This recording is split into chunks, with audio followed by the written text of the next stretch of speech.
ഞാൻ മീൻ കറിയാണ് ഇവിടെ കാണിക്കാൻ പോകുന്നത്. അപ്പോൾ ഞാൻ ചട്ടി വെച്ച് കൊടുത്തിട്ടുണ്ട്. അതിലേക്ക് എണ്ണ ഒഴിക്കട്ടെ. ഉലുവ ഇട്ട് കൊടുക്കാം കേട്ടോ. അതിലേക്ക് പച്ചമുളക്, ഇഞ്ചി, ഉള്ളി എല്ലാം കൂടി ഇട്ട് കൊടുക്കുക. ഇഞ്ചിയും പച്ചമുളകൊക്കെ ഒന്ന് വാടി വന്നിട്ടുണ്ട്. അപ്പോൾ ഞാൻ ഒരു വലിയൊരു തക്കാളിയാണ്, അത് ചെറുതാക്കി മുറിച്ചിട്ട് കൊടുക്കുന്നുണ്ട്. ഒന്ന് ആവശ്യത്തിന് മുളക് പൊടി ഇട്ടു കേട്ടോ.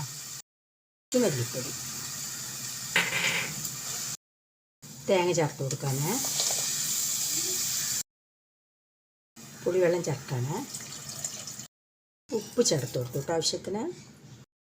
ഇവിടെ ജാറ് കഴുകിയ വെള്ളം ഒക്കെ കൂടി നമുക്ക് പാകത്തിന് വെള്ളം ചേർത്ത് ഇനി നല്ലോണം ഒന്ന് തിളച്ച് വരട്ടെ കേട്ടോ. എന്നിട്ട് നമുക്ക് മീൻ ഇട്ടു. ചൂടയാണ് കേട്ടോ മീൻ. ചൂട് ചേർത്ത് കൊടുക്കുക. ഇത് നല്ലോണം ഒന്ന് തിളച്ച് ഒന്ന് കുറുകി ആയി വരട്ടെ.